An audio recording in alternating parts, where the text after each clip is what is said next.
What's up, YouTube? Auman Landscape Channel. We're here at our Airbnb in Tampa, Florida here. Nice little place. Got the fam rig. The Zulo says super dadded out with the cargo top carrier there.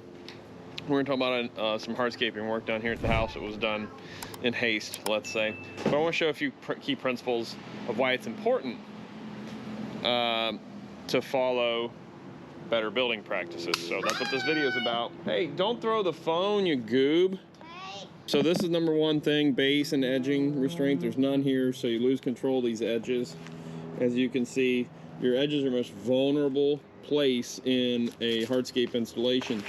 And once you start to lose the edges, man, it's over from there. So that's no good.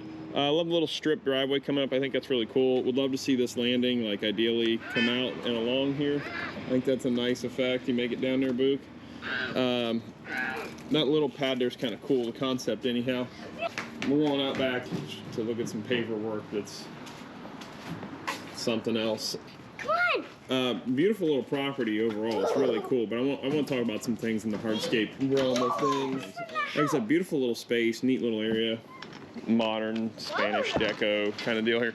Okay, so a few things going on here. Got a whole big paver space here, right? And the overall concept's nice. Obviously, no grass to mow, cool. No dirt, important, especially at like an Airbnb kind of place, whatever. But this stuff was just slapped in. And one of the cool things about Florida is, with the ground like it is, and the heavy sand and all that, is the ground's pretty firm. You can seemingly just about strip off organics, put in your leveling sand or your setting bed, and go.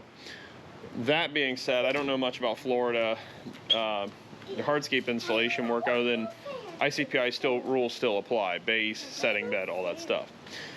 That being said, a few things here we want to talk about. I'm pretty certain they just strip soil and set these things on the grass or on the sand or whatever the hell's going on. Tons of undulations through this thing.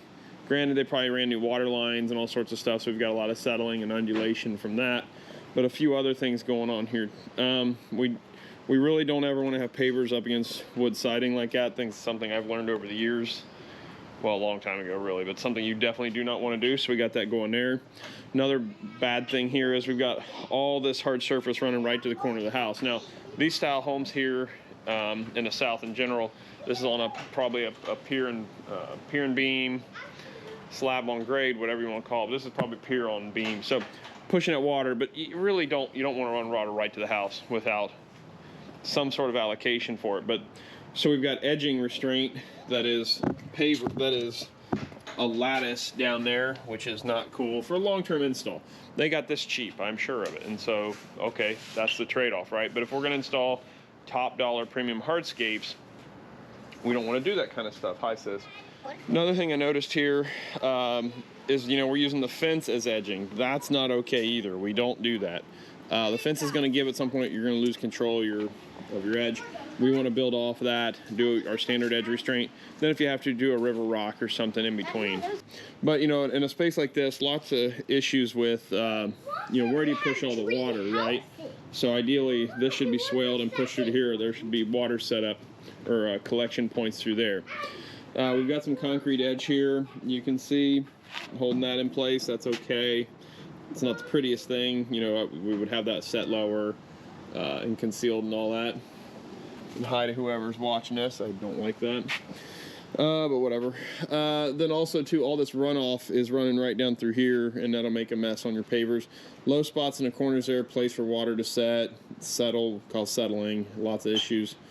We run our water to a deck area here. Of course, covering up this tree in the root zone, it's going to be really hard on that if this tree has not grown up with that around its entire life. So that's, anytime you build a hardscape like this around a mature tree, and so far as I know, it's a live oak, which is what Quercus virginiana, I believe, you're going to affect the health of this tree long term. So just always, you want to talk to your clients about that and what expectations for long-term plant health with that kind of stuff. So a few little points there. Also when you do your excavation, you dig up all this root zone, and it's like ripping the veins out of your arms. You want to avoid that, because it's going to be really hard on your tree. Now, if the tree's used to all sorts of heavy traffic back here. There was a patio back here already, whatever. Kind of like trees at my place. They've always had a patio around them, so I've let the roots be so that, by the way, giant sweet gum there. Holy cow.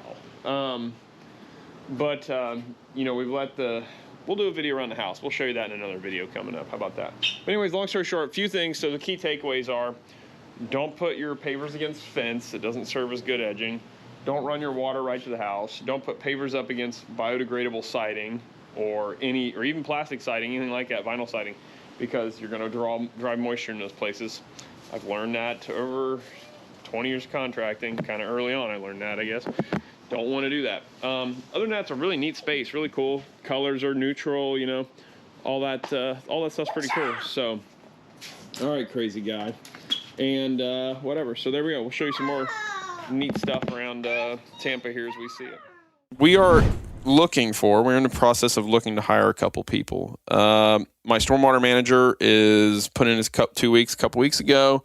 He started a handyman business and it has blown up. And so he is moving on to pursue that full time. So we're looking for a stormwater / construction manager / field person because we're a small company. So if you're interested in you know, making some pretty good money and making your own schedule within reason and those kind of things, maybe talk to us. If you're in Ohio, we'd like to talk to you about that. Need you to be decent on an excavator. That's pretty much a mini excavator, medium-sized excavator. CDLs, all that stuff are a plus, and I think that salary starts at $50,000 a year plus. So, just depending on what you bring to the table.